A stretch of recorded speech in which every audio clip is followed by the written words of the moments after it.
Matapos maagaw ng tinaguriang angas ng Pinas, John Riel Cuadro Alas Casimero ang IBF World Flyweight title sa madayang undefeated Thai fighter na si Amnat Ruwenrueng noong taong 2016. Here's the replay. Oh, look at that! And a traded hook. Counter left hook. Amnat's was blocked, but Casimiro's landed flush on the chin. And Look at then this. finally, the left hook to the body. Yeah. 1, 2, 3.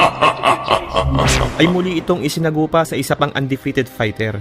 At ito ay sa tiga UK na si Charlie Edwards, isang dating European bronze medalist na may malawak na karanasan pagdating sa amateur boxing, kung saan nagawa nitong manalo ng ilang gintong medalya sa Great Britain at English national competitions.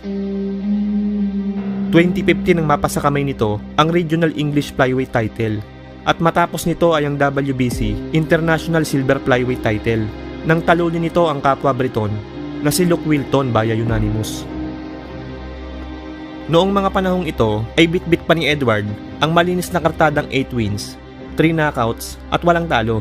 Samantalang si Casimero naman ay may 22 wins, 14 knockouts at 3 talo. Ito ang unang pagdepensa ng Pinoy sa kanyang titulo. Marami ang nagsasabi noon na masyado pang maaga para sumabak itong si Edward para sa isang major world title fight. Ngunit ayon mismo sa Briton ay kaya na daw niya at kumpiyansa siya na kaya niyang umiskor ng isang upset sa laban. I feel ready, I'm confident I can do the business. I've looked at Casimiro and I really do believe that I'm going to take that title away from him and I'm going to take it in style. I'm going to introduce myself to the world scene on Saturday. At sa mismong weigh-in nga bago ang kanilang sagupaan ay inangasan pa nito si Cuadro Alas.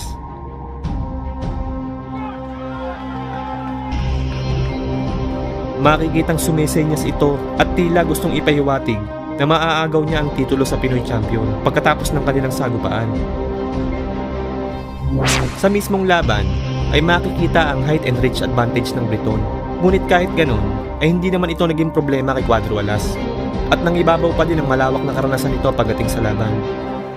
Ability, Dave. He'd use the height, the reach, everything he needs to do in this. But once that's expected, I thought he'd take look another right hand. I was expecting it to be a little bit more comfortable early doors for Charlie.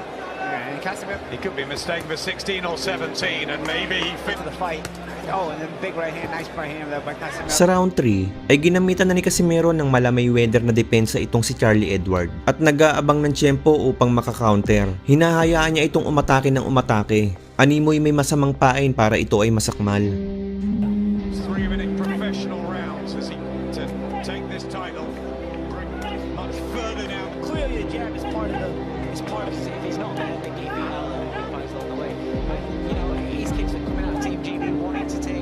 He punches behind that jab. Either one, that's Casimiro. He's quick and Edwards working hard doing what he needs to be or wants to be doing. Sa round 4 ay nagsimula ng sumabay sa mga atake si Cuadro Alas. Tila ba hindi nagustuhan ng pambato ng UK ang lasa ng kamao ng ating pambansang angas. At sa round din na ito ay tila muntik ng malaglagan tuka ng tinaguri ang agila ng Britanya nang tinamaan ito ng solid na uppercut sa kanyang muka at mukha na ding nababasa ni Casimero ang paulit-ulit na in and out nito na pagjab. And he's ready for anything Charlie Edwards can throw at him. He was saying himself, Casimiro, that he was once like Edwards and he admires his ambition in taking this chance, but it's just too early. Big right hand again, he tries in City. Just started to dig in some body shots, only winging them. You see it? Oh, big uppercut, and Edwards felt that, and that's a brain stoppages he has, and that's a body shot, which is going to...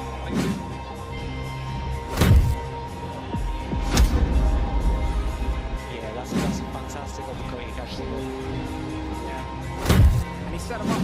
He noticed as Charlie kicks back and away, he dips down. And right there, he got up to back away the same way and then ripped that uppercut. I'll tell you what, Charlie Edwards showed a good chin to say that. That's one box that we've taken. That could have been so he dipped right into it. Yeah. Dipping right into the Clean. uppercut. Right, Really well. And Casimiro knew that dip was coming. The worrying thing for me, other than the uppercut, Edwards are getting caught with a lot of shots. Round 6 ay nahihirapang makatama si Casimero sa kalabang Briton. Naging epektibo ang payo ng kanyang trainer.